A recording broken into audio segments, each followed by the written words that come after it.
오신 여러분들 주님의 이름으로 환영합니다. 또 온라인으로 예배하시는 성도님들도 축복합니다. 할렐루야.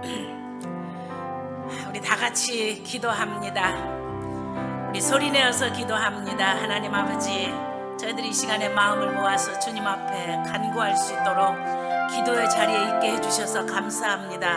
말씀을 듣고 묵상하며 깨닫고 하나님께 기도할 수 있는 자리로 저희들을 이끌어 주신 성령님 영광 받아 주시옵소서. 저희들이 드리는 예배가 하나님께 영광이 되고 저희들에게는 큰 기쁨과 은혜의 시간 되도록 축복하시옵소서. 예수님의 이름으로 기도합니다. 아멘.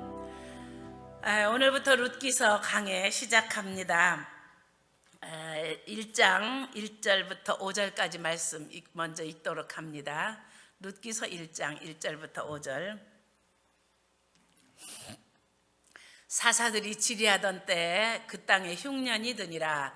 유다 베들레헴의 한 사람이 그의 아내와 두 아들을 데리고 모압 지방에 가서 거류하였는데 그 사람의 이름은 엘리멜렉이요 그의 아내의 이름은 나오미요 그의 두 아들의 이름은 말론과 기럐이니 유다 베들레헴 에브라 사람이더라. 그들이 모압 지방에 들어가서 거기 살더니 나오미의 남편 엘리멜렉이 죽고 나오미와 그의 두 아들이 남았으며 그들은 모압 여자 중에서 그들의 아내를 맞이하였는데 하나의 이름은 오르바요 하나의 이름은 룻이더라. 그들이 거기에 거주한 지 10년쯤에 말론과 기럐 두 사람이 다 죽고 그 여인은 두 아들과 남편의 뒤에 남았더라.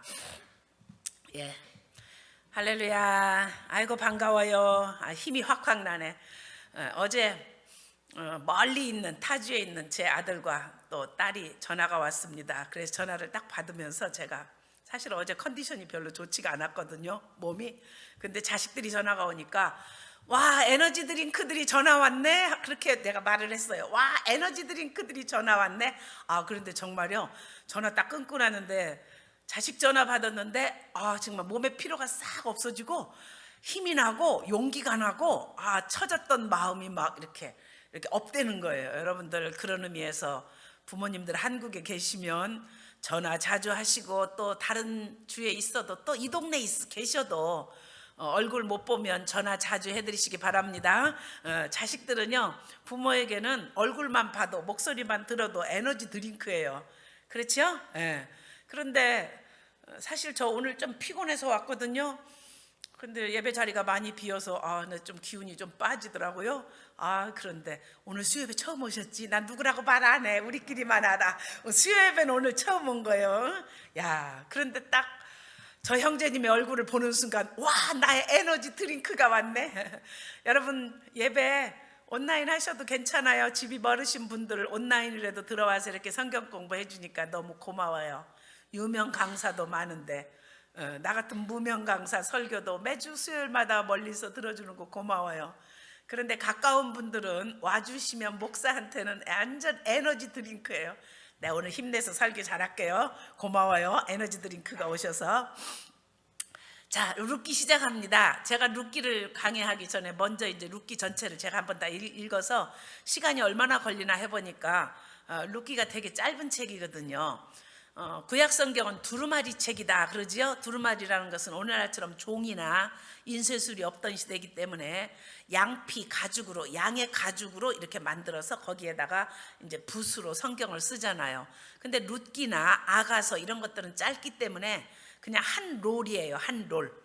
그런데 뭐 이사야서나 창세기나 이렇게 긴 것들은 한 롤에 안 돼요. 여러 롤로 만들어야 되는 겁니다. 자, 그만큼 짧은 책이에요. 그래서 제가 룻기를 다 읽는데 뭐 30분도 안 걸렸어요. 룻기 전체를 읽는데 천천히 뜻을 생각하면서 읽어도 30분도 안 걸려서 좀 영어 성경까지 읽어야겠다 생각해서 영어 성경까지 읽었는데 1시간도 채 안 걸렸어요.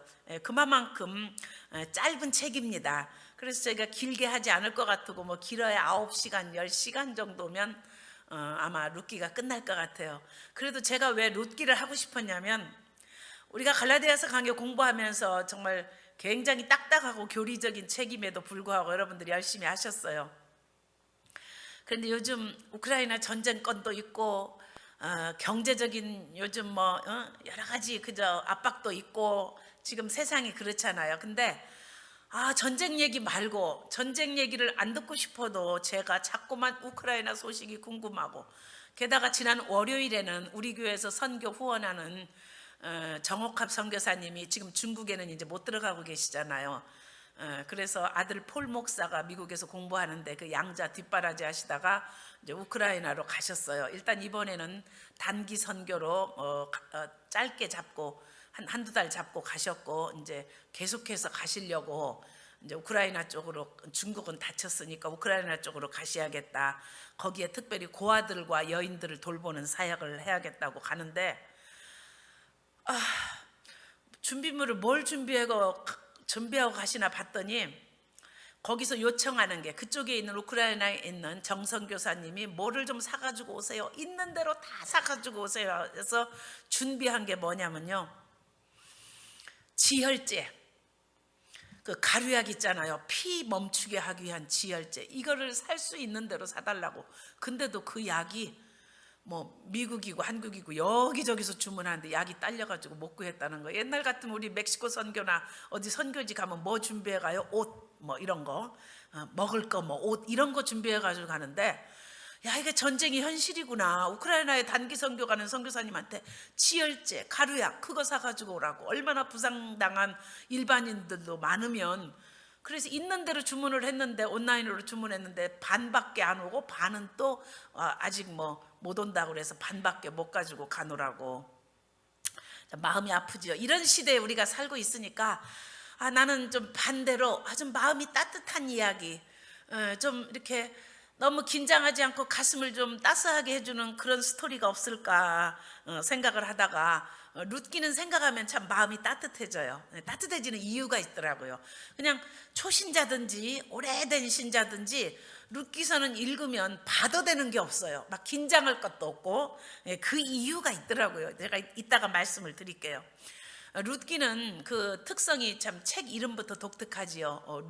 룻기, 이방 여자의 이름으로 구약 성경의 책 이름이 결정된 거지요. 신약에 와서 이방인의 이름으로 쓰여진 책이 있는데 누가복음이지요. 누가는 이방인이라고 그러지요. 그렇게 추정이 됩니다. 자, 그런데 유대인도 아니고 이방 여자의 이름으로 된 책은 룻기가 유일하지요. 에스더서도 있지만, 여자 이름으로 돼 있지만 에스더서는 유대인 여자잖아요. 그리고 에스더서는 평범한 여자가 아니고 왕비의 이름이잖아요. 왕비. 그런데 이 룻은 아주 평범하다기보다는 오히려 너무 초라한 그런 이방 여자의 이야기입니다. 그래서 참 이 룻기서를 읽으면서, 그러면 이 룻기서에 나오는 주인공인 룻이나 그의 시어머니인 나오미가 오늘 우리의 관점으로, 우리의 시각으로 볼 때 굉장히 존경할 만한 아주 강한 믿음의 사람들인가, 그런 관점으로 이 이야기를 읽으면 실망되는 부분이 너무나도 많았어요. 정말 보통 사람이에요. 보통 믿음이에요. 아주 특별할 것이 없는 그런 그 사람들의 이야기예요. 왜냐하면 여러분 성경을 읽다 보면 믿음의 위인들 이야기가 많잖아요. 히브리서 11장 믿음장에 나오는 사람들의 쭉 이름만 대도 이 사람들이 얼만큼 큰 믿음을 소유했는지 우리가 알 수 있잖아요. 창세기의 아브라함의 믿음, 아들 이삭이라도 하나님께 아깝지 않고 바칠 만큼의 그런 믿음, 출애굽기에 나오는 모세의 믿음, 얼마나 대단한 믿음이에요. 이집트에 10가지 기적을 행하고 그 백성들을 출애굽시킨 모세의 위대한 믿음, 뿐만 아니라 여호수아 같은 믿음, 또 사사기에 나오는 여자지만 드보라 같은 여자의 믿음, 사무엘 상하 사무엘의 믿음, 다윗, 다니엘서 같은 데 보면 그 우상에게 절하지 않고 사자굴에 던져져도 끄떡 안 하는 다니엘의 세 친구 사드락 메삭 아벳느고의 믿음, 우상의 재물을 먹지 않는 다니엘과 세 친구들의 믿음, 얼마나 다 대단한 믿음의 사람들의 이야기가 다 성경 전체에 기록이 돼 있는데, 룻기서를 읽으면 시작부터 그런 분위기가 전혀 아니에요. 이 나오미가 남편을 따라서 아들 둘을 데리고 모압 땅으로 이민을 갑니다. 요단강을 건너면 모압 땅인데, 여러분 걸어서 가는 시절에는요 꽤 먼 거리지요, 그것도. 그런데 그것도 하나님이 싫어하시는 모압 땅, 이방 땅으로 가서 10년 동안 완전히 망했어요. 남편 죽고 두 아들 잃고 그 10년. 한 번의 선택이 뭐 10년을 좌우한다고 한 번의 잘못된 선택으로 요단강을 건너 모압 땅으로 갔는데 거기에서 완전히 망하고 다시 먹고 살기 위해서 베들레헴으로 돌아오는 이야기예요. 그러니까 나오미 가족 이야기를 보면 오늘 이 시대에 우리 평범한 교인들처럼 먹고 사는 문제 때문에 그냥 이사 가잖아요. 여기는 경기가 나빠. 좀 먹고 살 만한 좋은 데가 없을까? 요즘 아주 달라스 뭐 여기는요 뭐 사람들이 엄청 막 한국 사람들이 많이 몰려온대요. 그래서 달라스에 있는 한인 교회들은 아주 그냥 인구 증가가 많아서 교회도 막 덩달아서 부흥이 된대요. 사람들은 다 경제적인 이유를 첫 번째 그 조건으로 꼽습니다. 경제적인 문제 때문에 내가 이사 가야겠어. 여러분 이민 오는 분들도 그렇고 대부분이 그렇지요. 뭐 하나님의 뜻이냐, 이거는 이제 목사님들은 이사할 때, 이주할 때 하나님 내가 이 교회에서 목회하는 것이 하나님의 뜻입니까? 저 교회로 가는 것이 하나님의 뜻입니까? 기도하지만 대부분의 성도들의 그 이사를 보면 먹고 사는 문제 때문에 이사해요. 그런데 뭐 그게 꼭 나쁘다는 것보다는 룻기도 바로 그런 거예요. 보통 사람들의 믿음입니다. 하나님께 물어봐서 모압 땅으로 갈까요? 했다는 말 없고 경제적인 흉년을 피해서 모압 땅으로 이사를 한 겁니다. 그런데 룻기서의 정말 독특한 부분은요, 완전 비극으로 시작했다 해피엔딩으로 끝나잖아요. 룻기서 시작할 때 한 가정의 세 남자가 다 죽습니다. 그런데 끝에 가서 룻기서의 마지막은 도무지 남편도 없고 이제는 과부가 되고 이 땅에서 어떤 상속자도 없어서 자기네들을 뒷바라질 수 있는 봉양자가 없는 두 과부가 정말 상속자를 얻게 돼서 그 새 아이가 탄생하는 그런 이야기로 이제 룻기가 끝나잖아요. 그래서 죽음으로 시작해서 생명으로 끝나는 이야기가 룻기입니다. 더 놀라운 사실은 이 룻기는요, 이 책을 쓴 저자가 누군지 모르겠어요. 그런데 이 룻기를 쓴 저자가 롱타임 어고의 일을 쓴 겁니다. 왜냐하면 이 룻기를 보면 마지막에 가서 다윗 왕의 족보가 나오잖아요. 그러니까 적어도 다윗 왕의 족보가 나오는 것을 보면 다윗 왕 시대 이후에 쓰여진 거지요. 그렇죠? 거슬러 올라가면. 그러니까 옛날 옛적에 사사시대에 이런 일이 있었다. 1절에 보면 사사시대에 흉년이 들었다 그러거든요. 그러니까 사사시대 지나가고 왕정시대 지나가서 사울왕 시대 지나가고 다윗왕 시대 지나가고 그 후에 롱타임 어고의 일을 쓴 것이 바로 룻기지요. 그런데 이 룻기서는 신기하게도 굉장히 모든 상황을, 모든 사람들, 모든 상황을 판단하거나 어떤 그 정죄하거나 이런 것이 없이 내용이 전부 다 긍정적으로, 지나치리만큼 긍정적인 시각으로 모든 것을 봐주는 게 참 이상한 책이에요. 여러분 룻기서를 읽어보세요. 그래서 우리 마음이 룻기서를 읽으면요 굉장히 편한 거예요.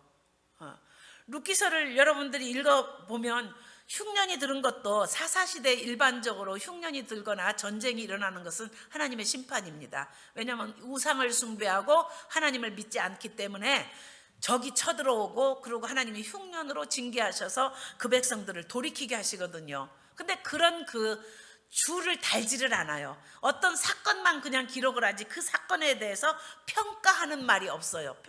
판단하는 말이 룻기는 신기하게도 없어요. 그래서 흉년에 모압으로 내려간 것에 대해서도 저들이 먹고 살기 위해서 하나님을 떠나서 모압으로 갔다 이런 표현이 없어요. 저들이 하나님을 떠나서 모압 땅으로 갔다. 그러면 벌써 평가잖아요. 저들이 믿음에서 내려갔다는 평가인데 그런 말이 없어요. 그런데 이제 목사님들은 보통 일반적으로 설교할 때 재해석을 하지요. 믿음에서 떠나서 모압 땅으로 갔다. 그건 이제 목사님들이 그렇게 평가하는 것이 습관이 돼서 그렇게 하는 건데 저는 오늘 그렇게 설교를 안 하고 싶은 거예요. 왜냐하면 룻기의 저자 자체가 비판하는 말이 없고 남편이 죽었다. 그리고 두 아들이 죽었다. 근데 그들이 믿음의 선택을 하지 않았기 때문에 그 10년 동안에 엄청난 고통을 당했고 자식까지 죽었다. 이런 표현이 없잖아요. 그런데 룻기의 저자가 그렇게 표현하지 않았는데 길미나 목사가 그것을 내 나름대로의 신앙의 관점으로 그것을 재해석을 해가지고 그렇게 설교하는 것은 조금 아닌 것 같다 하는 제가 그런 깨달음이 있었어요. 그래서 룻기를 읽을 때 왜 이렇게 우리 마음이 편안한가 했더니 바로 그런 거예요. 비판적인 말이 없고 판단하는 말도 없는 거예요. 어떤 사건에 대해서 옳다 그르다 이런 평가가 전혀 룻기에는 없는 거예요. 신기한 책이에요. 이상한 책이에요. 그렇다고 뭐 사사기서에서 이스라엘 백성들의 죄를 판단하고 정죄하고 이런 것들이 잘못됐다는 것이 아니고, 그럼 룻기서를 저자가 이런 식으로 썼을 때는 그 저자의 의도가 있을 거 아니에요. 책을 쓴 사람이 어떤 상황에 대해서 너무 무조건적일 만큼의 긍정적인 눈으로 모든 걸 다 봐주는 거예요. 심지어 나오미에게 두 며느리가 있잖아요. 오르바와 나오미. 그런데 이제 자세히 여러분 읽어보시면 룻이 큰 며느리입니다. 룻이 말론의 아내이고 오르바는 기럨의 아내예요. 기럨이 둘째 아들인 걸로 돼 있죠. 그러니까 룻이 맏며느리인데, 이제 순서로 오르바와 나오미다 그러면 이제 사람들은 나오미가 룻이다 그러면 룻이 둘째 며느리인 줄 아는데, 성경을 다른 부분을 또 자세히 보면 아니에요. 룻이 첫째 며느리입니다. 이 룻기에는 심지어 시어머니를 떠나서 자기 친정으로 돌아간 그 둘째 며느리 오르바에 대해서도 부정적인 평가가 전혀 없어요. 룻은 하나님을 쫓아갔고 시어머니를 쫓아가서 잘한 선택이고, 이 오르바는 친정으로 돌아갔으니까 나쁜 사람이다. 우리는 그렇잖아요. 대개 어떤 사건을 보면 흑과 백으로, 선과 악으로, 잘한 것과 잘못한 것으로 이런 식으로 자꾸 판단을 하는 것이 우리의 습관이에요. 그런데 지금 룻기는요 그런 평가를 안 해요. 심지어 오르바에 대해서도 뭐라고 그래요? 아주 착한 며느리로 묘사하잖아요. 그 시어머니를 붙들고 울고, 그리고 시어머니가 강권하니까 돌아가기는 돌아가도 울면서 그러고 헤어지는 그런 그 모습으로 오르바까지라도 평가를 하지, 두 며느리 중에서 룻은 시어머니를 쫓은 믿음의 며느리고 오르바는 세상을 사랑해서 떠났더라 이런 표현 자체를 쓰지 않는 거예요. 그러면서 이 룻기서를 다 읽고 나면 한 단어가 딱 떠올라야 돼요. 한 단어. 그게 이제 히브리 말로 헤세드라는 단어예요. 헤세드. 여러분 이 조금 유식하게 여러분들이 히브리어를 모르셔도 이 헤세드라는 단어 하나는 정말 꼭 여러분들이 기억을 하셔야 돼요.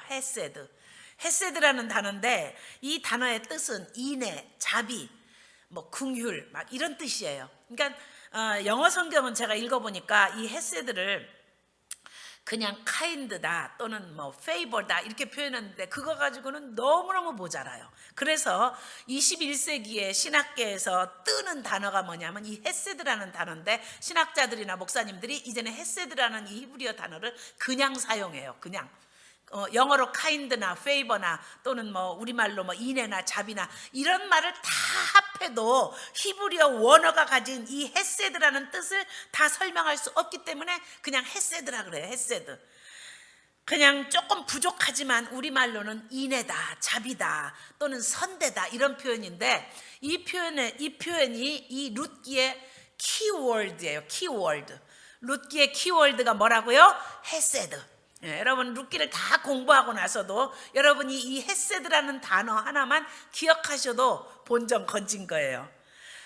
룻기 1장 8절에 보면 나오미가 두 며느리들에게 이렇게 말합니다. 룻기 1장 8절 같이 볼까요?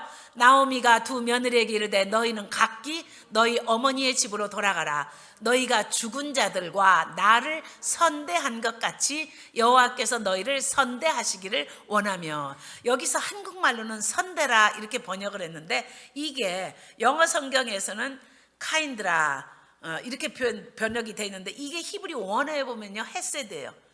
너희가 헤세드로 내 아들들에게 대해줬다. 그러니까 자비하게 대해줬고 인자하게 대해줬고 사랑으로 대해줬다.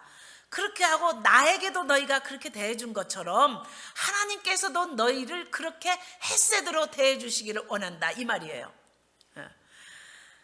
참 며느리들이 시어머니나 남편에게 아주 정말 그 사랑이 많았던 그런 며느리들로 시어머니는 묘사를 합니다. 또 이제 나중에 보면은 시어머니가 얼만큼 이 두 며느리를 친딸 이상으로 사랑했는지 이제 나중에 우리가 이제 스토리를 보면서 볼 수가 있어요. 또 3장 10절쯤 가면 보아스라는 인물이 이제 주인공이 또 등장을 하는데, 보아스도 이 헤세드라는 단어를 사용을 해요. 룻기 3장 10절에 보아스가 룻에게 한 말입니다.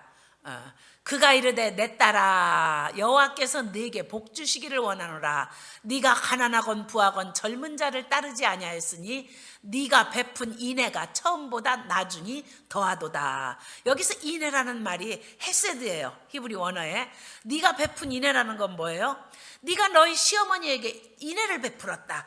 너희 시어머니에게 자비를 베풀었다. 왜? 지금 보아스를 남편감으로 선택한 것은 시어머니를 위한 선택이고 시어머니 말에 순종하는데, 내 딸아 이렇게 한 걸 보니까 보아스가 상당히 아버지쯤 되는 나이예요. 예.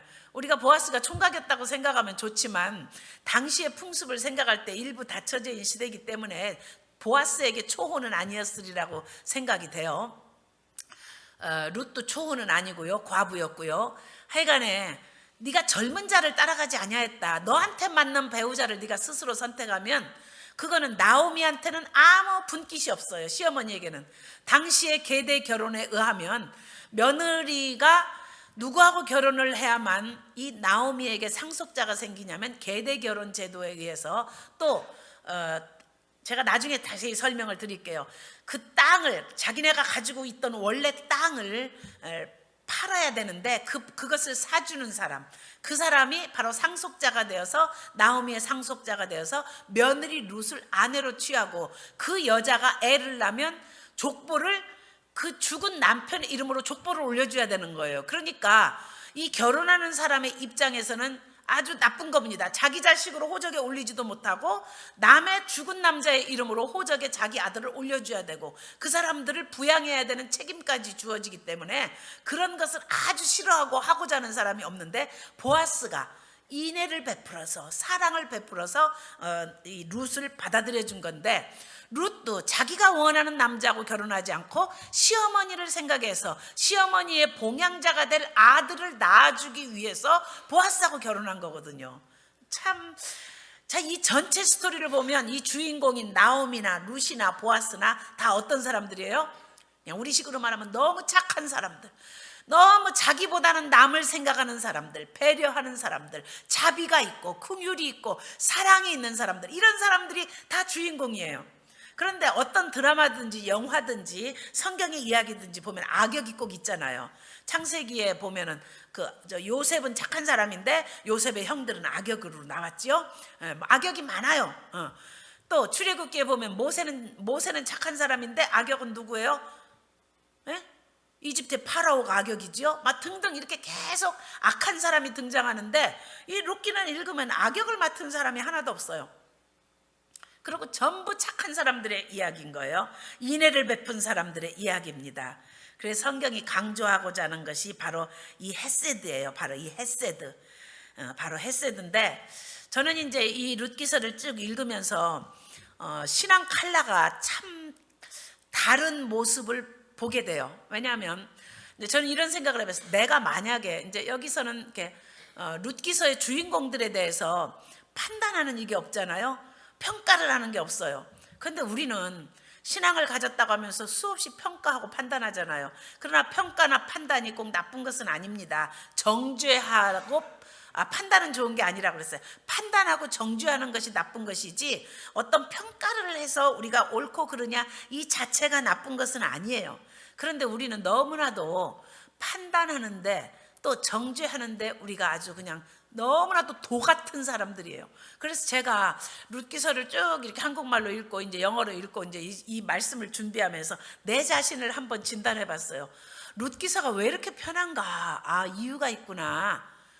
판단받지 않고 정죄받지 않고 평가받지 않고 그냥 사람을 너무나도 좋게 봐주는 거, 너무나도 좋은 면만 봐주는 거예요. 오르막까지라도 심지어 너무나도 좋은 면만 보는 이런 시각으로 룻기서 이 저자가 이것을 썼기 때문에 그렇게 해피엔딩이고 그렇게 모든 사람의 마음을 편안하게 하는구나. 룻기서는 다니엘의 신앙 같은 그런 순교자적인 신앙의 칼라는 분명히 아닙니다. 다니엘의 신앙이라면 절대로 이방 땅으로 가지 않아요. 죽어도 타협 안 합니다. 왜? 옛날에도 아브라함 시대에도 흉년이 들으면 이집트로 내려가기도 하고 이렇게 이사도 하기도 했어요. 그러나 그때는 하나님이 주신 약속의 땅을 받지 못했을 때이기 때문에 이방 땅을 돌아다니면서 사는 나그네 떠돌이 인생이었잖아요. 그런데 출애굽기 이후에, 여호수아 이후에 하나님께서 약속의 땅을 주셨잖아요. 주셔서 이 땅은 하나님이 너에게 주신 땅이다. 그래서 그때부터 이제 무슨 개념이냐면 이스라엘에 속한 땅은 하나님이 통치하시는 땅이라고 생각을 하고 이방 땅은 우상들이 가득한 땅이에요. 그래서 자기 땅을 떠나는 것은 신앙적으로 받아들여지지 않는 겁니다. 자, 그런데 다니엘의 신앙이라면 하나님이 주신 약속의 땅, 여기서 흉년이 들어도 절대로 여기를 떠나지 않지요. 죽어도 타협하지 않지요. 그것이 신앙이잖아요. 또 다니엘의 신앙이라면 이방 여자를 며느리로 받아들이지 않지요. 요즘 우리가 여러분들 에스라서 묵상하면서 오늘 아침 큐티 하셨어요? 오늘 아침 큐티 내용이 뭐예요? 이방 여인들을 며느리로 사위로 받은 사람들 다 돌려보내라. 그래서 막 에스라가 막 기가 막혀서 민족의 타락상을 보고 기가 막혀서 탄식하니까 백성의 지도자들이 와서 우리가 도와드리겠습니다. 그러면서 다 이제 돌려보내게 하는 아주 그냥 막 너무나도 잔인하리만큼 참혹한 그런 정책을 펴잖아요. 근데 저는 이제 비교를 해봤어요. 룻기 같은 경우는 이방 여자 룻 하나가 믿음으로 하나님 앞에 돌아온 일이고, 에스라서에 나타난 것은 이건 민족의 신앙적인 위기예요. 막 그 이방 여인들이 데리고 오면서 우상을 가지고 들어와서 우상 숭배 때문에 망해서 70년 포로 생활을 했는데 다시 이 우상 숭배에 빠지면 또 망한다는 것을 알았기 때문에 이제 상황이 다른 거지요. 율법적으로 이방 여자를 며느리로 받느냐 안 받느냐 이거를 말하는 게 아니고, 성경은 룻의 스토리와 우리가 요새 읽고 있는 에스라서의 스토리는 동기 자체가 또 상황 자체도 하나님이 보시는 관점에서 이제 다르다고 우리가 해석을 할 수가 있습니다. 자, 어쨌건 다니엘과 같은 신앙은 나오미처럼 그렇게 이방 여자를 며느리로 받지 않지요. 그래서 내가 만약에 나오미가 우리 교회 집사님이나 우리 교회 권사님이었으면 내가 어떻게 했었을까? 저는 분명히 이렇게 했었을 것 같아요. 믿음이 중요하지. 아니, 이분이 아마 권사님이나 나오미의 남편 엘리멜렉은 이름으로 보면 엘리는 하나님이라는 뜻이잖아요. 멜렉은 왕이라는 뜻이거든요. 그래서 하나님이 나의 왕이시라는 신앙 고백이에요. 이 정도 이름을 가지려면 아마 교회 장로님쯤 됐을 것 같아. 그러면 흉년이 들었다고 다른 데로 이사 간다 그러면 제가 뭐라 그러겠어요? 장로님 권사님 가정이 돼가지고 경제적으로 좀 어렵다고 교회 떠나고 그렇게 하는 것은 아니지요. 거봐, 교회 떠나고 그러더니 10년 동안 고생만 직살나게 했네. 이게 이제 보통 율법적인 신앙을 가진 사람들의 애티튜드예요. 또 만약에 나오미 권사님이 며느리 둘을 봤는데 다 이방 여자야. 그런데 뭐가 잘 안 됐어. 그러면 판단하기 좋아하는 우리들은 뭐라 그래요? 거봐, 이방 여자 며느리로 받아들이더니 아들들이 명대로 못 살고 죽었네, 이럴 거 아니에요?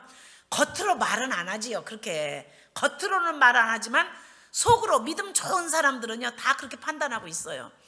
그래서 저는 믿음 좋은 사람들이 어떤 때 너무 무섭다고 그러는 거예요. 너무 무섭다고. 자기가 순교자적인 신앙인 것은 좋은 거예요.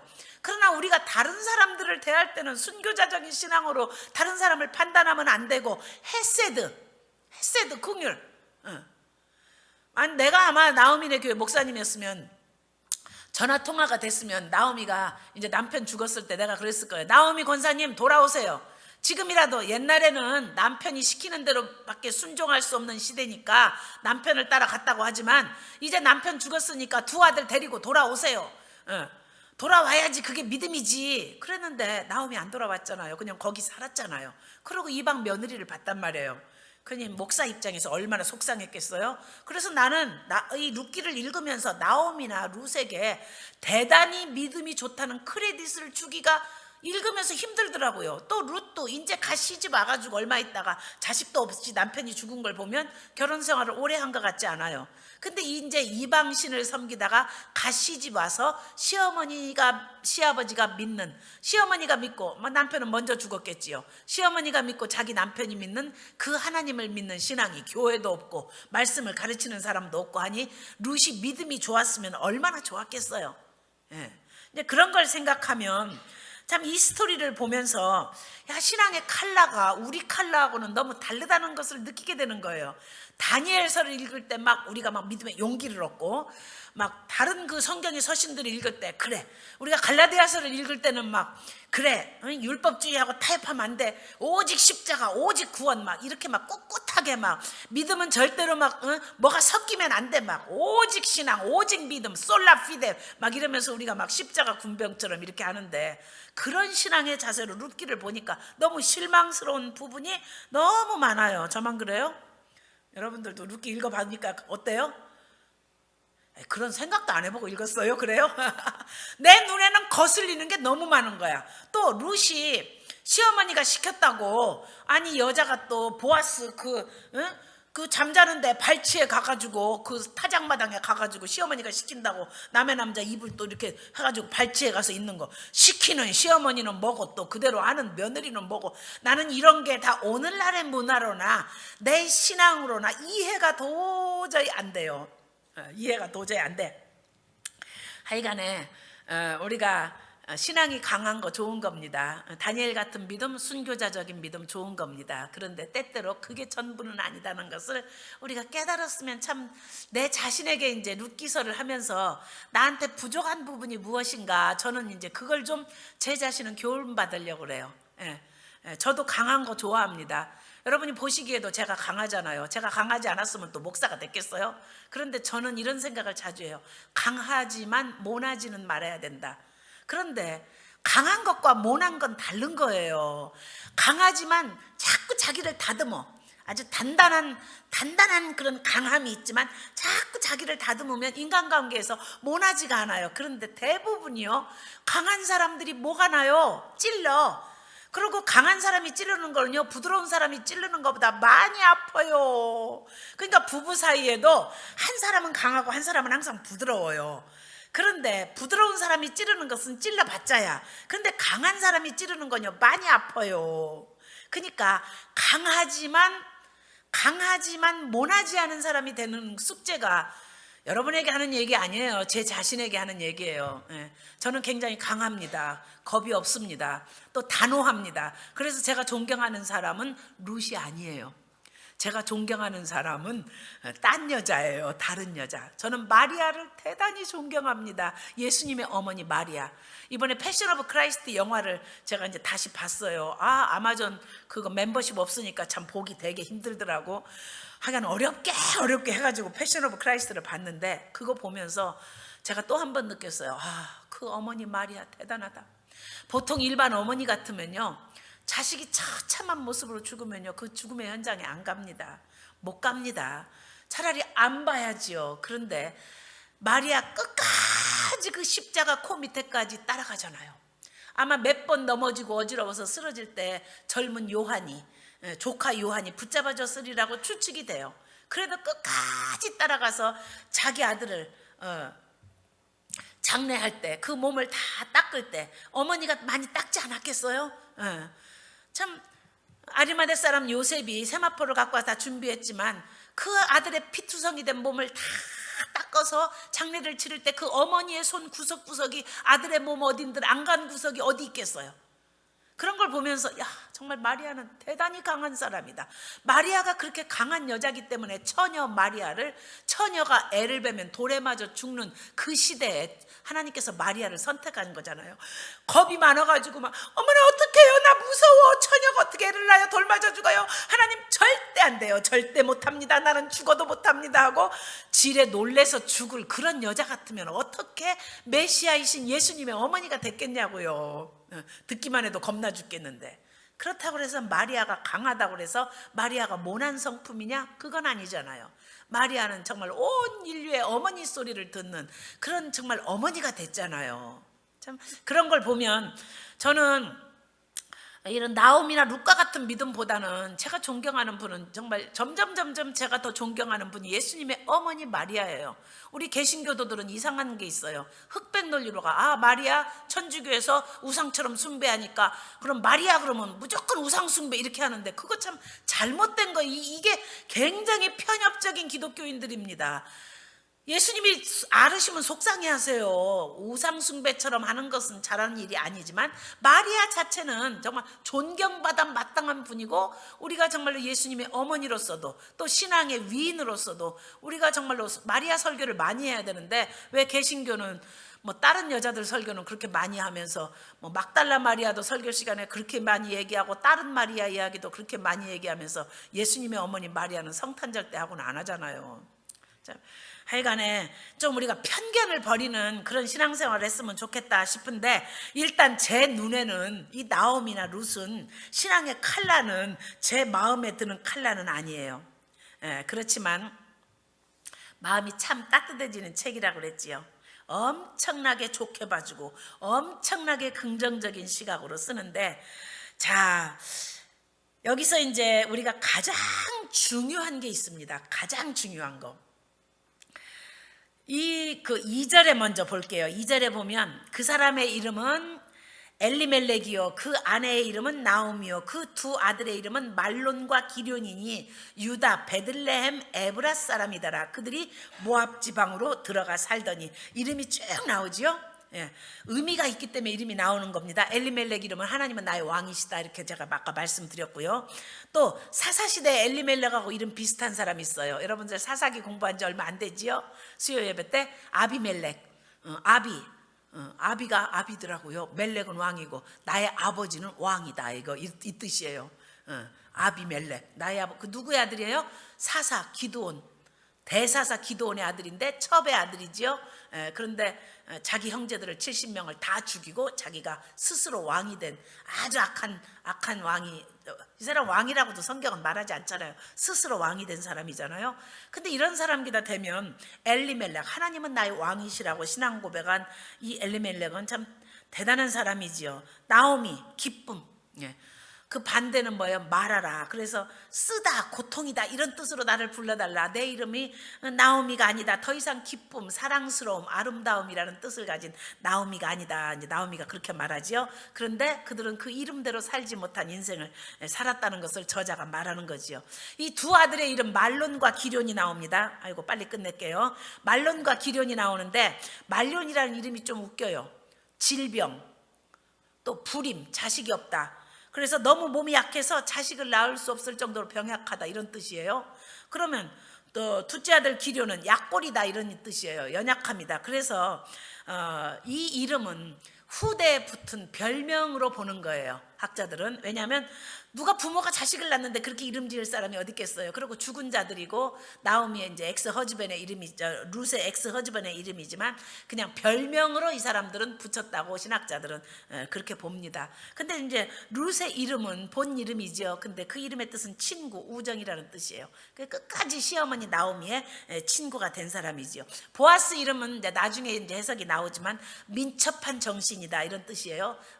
민첩한 정신, 대단히 빠르다. 그래서 구원자의 이미지로 보아스가 나옵니다. 하여간 모압 땅으로 간 게 중요해요. 모압 땅. 모압이라는 이름은 그럼 무슨 뜻인가? 아버지의 씨라는 뜻이에요. 모압이 누구의 후손이에요? 소돔과 고모라가 멸망당할 때 롯의 후손 중에 큰아들의 이름이 모압이잖아요. 그래서 아버지의 씨라는 뜻이에요. 근친상간을 통해서 태어난 족속이 오늘날의 모압이죠. 오늘날의 리비아던가요?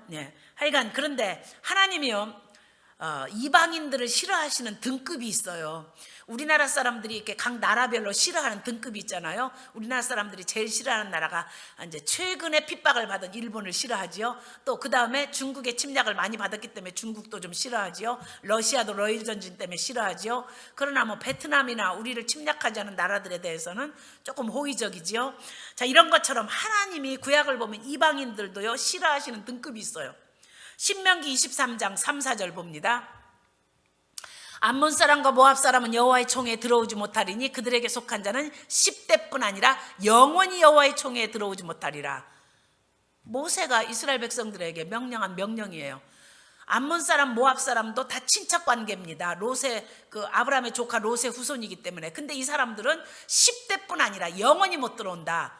그런데 하나님께서요 뭐라고 또 말씀하시냐면, 이 에돔 7절쯤 가면, 오늘 여기 없습니다. 7절쯤 가면, 신명기 23장 7절쯤 가면은 너는 에돔 사람은 미워하지 말아라 그래. 에돔은 누구예요? 야곱하고 쌍둥이 형제잖아요. 예. 이삭에게 아들이 있었는데 야곱과 에서잖아요. 야곱의 후손이 이스라엘이고 에서의 후손이 에돔이거든요. 그러니까 형제, 조상들이 부모가 같으니까 형제 나라니까 그 사람들은 미워하지 말아라. 그러면서 심지어 이집트도 미워하지 말아라 그래요. 7절에 보면.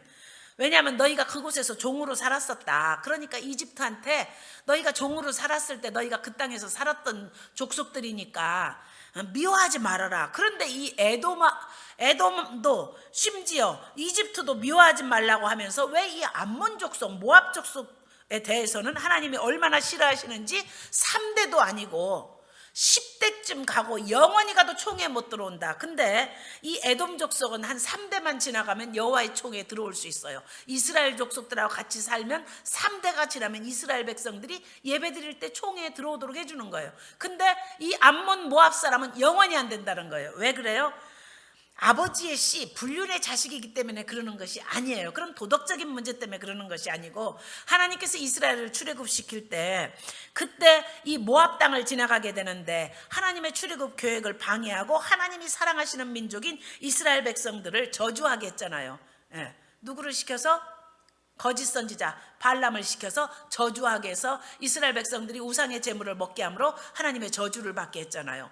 그랬기 때문에 하나님께서 그 구체적으로 말씀하셔요. 너희들이 애굽 땅에서 나올 때 저들이 친척지간임에도 불구하고 너희들을 받아들이지 않고 오히려 너희들이 저주받도록 했다. 그래서 그들이 번영할 틈을 절대로 주지 말아라. 이것이 하나님의 계명이었어요. 신명기에서. 자, 그토록 하나님이 싫어하시는 모압 땅으로 갔는데도 룻기서는 그것에 대해서 판단하는 말을 하지 않아요. 그러면서 너무나도 감사한 것은 하나님이 지금 저주하신 나라잖아요. 모압은 영원히 여호와의 총에 들어오지 못하는 저주받은 민족으로 취급했는데, 그 저주받은 민족에서 나온 모압 여인을 하나님이 구원받는 백성으로 하나님이 세우셨다는 거예요. 놀라운 일입니다. 이게 아주 룻기서에서 우리가 정말 충격적으로 받아들이는 일인 거예요. 예. 왜냐하면 여호와의 총에 영원히 들어오지 못한다고 아주 저주를 아주 확실하게 이렇게 해놨는데, 은혜는 저주를 깨는 겁니다. 저주는 은혜를 깨지 못해요. 그러나 은혜는, 헤세드는, 자비는 저주를 깨는 거예요. 그래서 이 정말로 아주 영원히 저주받아서 여호와의 총에 들어오지 못한다고 하나님이 저주하신 그 백성의 딸 중에서 룻을 선택해서 다윗 왕의 증조 할머니가 되는, 이스라엘의 최고의 왕인 다윗 왕의 증조 할머니가 되는 축복을 주셨을 뿐만 아니라 예수님이 탄생하는 메시아의 족보에 오르는 이런 여인이 된 거예요. 기가 막힌 일이죠. 이것이 바로 룻기가 우리에게 주는 하나님의 자비가 얼마나 큰지, 하나님의 자비하심이 얼마나 기가 막힌지 우리에게 주시는 교훈입니다. 이것이 아주 룻기서를 통해서 우리가 이제 배우는 거지요. 그래서 룻기서의 전체 총 주제는 하나님의 헤세드, 그리고 사람과 사람 사이에 자비를 베푼 것도 헤세드라는 말로 표현을 해요. 그래서 여러분, 룻기서를 공부하면서 우리는 믿음이 단계가 있다고 제가 자주 이야기하지요. 믿음의 그 다음 단계가 뭐예요? 계단으로 말하면 믿음의 덕을. 믿음은 좋은데 덕을 못 세워서 시장바닥에서 쌈질하는 교회 집사님들 많지요. 덕에, 근데 덕은 있는데 분별력이 없어. 그러면 안 되겠죠? 덕의 지식을. 지식은 있는데 행동으로, 삶으로 실천을 못해. 이런 사람들에게 필요한 건 뭐예요? 절제. 믿음의 덕을, 덕의 지식을, 지식의 절제를, 절제 다음에 더 오래 롱텀 견디는 건 인내라고 그러지요. 인내를. 인내, 믿음의 덕을, 덕의 지식을, 지식의 절제를, 절제의 인내를, 인내 그 다음에 뭐예요? 형제 우애를. 형제 우애 다음에는 뭐예요? 형제 우애는 우리 교인들끼리 사랑하는 거. 그 다음에 사랑은 뭐예요? 원수까지도 사랑하는 거. 이게 헤세드거든요. 이게 자비거든요. 이런 사랑이 바로 헤세드, 자비, 인애, 긍휼입니다. 사람과 사람 사이에서 보아스는 여러분 이제 다음에 또 얘기합시다. 재밌는 거 있는데 룻이 미인이었을까요? 아니었을까요? 여러분에게 이제 이런 질문을 드립니다. 다음에 내가 혹시 잊어버리면 물어보세요. 룻이 미인이었을까? 아니었을까? 보아스가 룻이 미인이었기 때문에 취했을까? 아니었을까? 한번 이제 추측을 해보는 겁니다. 하여간 보아스는 룻에게 헤세드를 베풀었고 나오미는 이방 여인 시집온 며느리 룻에게 헤세드를 베풀었고 룻은 과부가 된 시어머니를 위해서 자신의 인생을 희생하는 헤세드를 베풀었고 이런 헤세드로 가득한 사람들의 이야기가 룻기기 때문에 마음이 너무너무 좋은 거예요. 그래서 제가 나도 그런 목사가 돼야겠다. 나오미가 만약에 우리 교회 권사님이면 이것도 잘못하고 이것도 잘못하고 이것도 잘못하고 이렇게 말하지 말고 헤세드로 봐주는 그런 헤세드의 관점으로 보면 결국에 가서는 해피엔딩이잖아요. 그렇죠? 어떤 교회가 은혜로운 교회일까요? 예, 말씀을 많이 하는 교회가 은혜로운 교회일까요? 기도를 많이 하는 교회가 은혜로운 교회일까요? 네, 그것도 필요합니다. 그런데 결국 그 모든 것의 최종 목표는 뭐예요? 사랑이 충만하고 서로가 서로를 정죄하지 않고 서로가 서로를 판단하지 않는 그런 교회가 은혜로운 교회잖아요. 여러분들이 지금까지 지난 20년 동안 저를 그렇게 봐줬기 때문에 제가 이 교회에서 목사가 된 거잖아요. 예. 저는 조금 아까도 내가 이런 부분을 실수했네. 그런 것을 느껴요. 이런 부분은 내가 우리 사역자들끼리 먼 얘기하면서 이런 부분 내가 실수했네. 그래서 내가 아이고 미안해. 내가 미처 그쪽을 배려하지 못하고 내 입장만 얘기했네. 조금 아까도 저는 그런 카톡 보냈어요. 예배드리러 왔다 기도하다가 회개할 게 생각나서. 이렇게 허물이 많은 것이 다 우리들이에요. 그런데 헤세드의 사랑이 충만한 그런 교회가 룻기서를 강의하는 동안에 우리 가정에도 우리 교회에도 그런 역사가 있어지기를 주님의 이름으로 축복합니다. 아멘. 아멘 좀 크게 해봐요. 아멘. 우리 가정이 그런 가정 되면 참 좋겠죠. 우리 교회도 기도합니다. 하나님 아버지 감사합니다.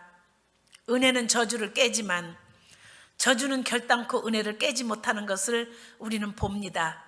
아버지 모압 여인 모압 백성 하나님이 저주하셔서 결단코 여호와의 총회에 들어올 수 없다고 한 모압 여인 룻이 다윗 왕의 증조 할머니가 되고 메시아이신 예수님의 족보에 오르는 존귀한 여인이 되게 하신 것은 룻의 믿음 때문도 아니고 나오미의 믿음 때문도 아니고 전적인 하나님의 은혜 헤세드 때문인 것을 우리는 깨달았습니다.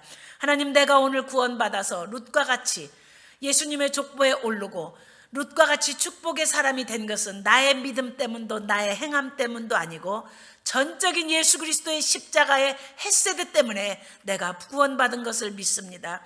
하나님이 우리에게 베푸신 헤세드, 사람과 사람 사이에 서로 베푼 헤세드가 룻기의 아름다운 모습인 것처럼 우리 자신이 바로 그런 사람 되게 해주셔서 우리 가정에 헤세드가 충만하게 해주시고 우리 교회가 비록 작지만 비록 연약하지만 비록 부족한 것이 참 많은 우리 교회지만 그런 교회가 되게 하여 주시옵소서. 목사는 성도들을 헤세드로 대하고 성도들은 목사들을 헤세드로 대함으로 우리 교회가 사랑 안에서 견고하게 서는 헤세드 교회 되게 하여 주시옵소서. 예수님의 이름으로 감사하고 기도합니다. 아멘. 하늘에 계신 우리 아버지 이름이 거룩히 여김을 받으시오며 나라의 마옵시며 뜻이 하늘에서 이룬 것 같이 땅에서도 이루어지이다.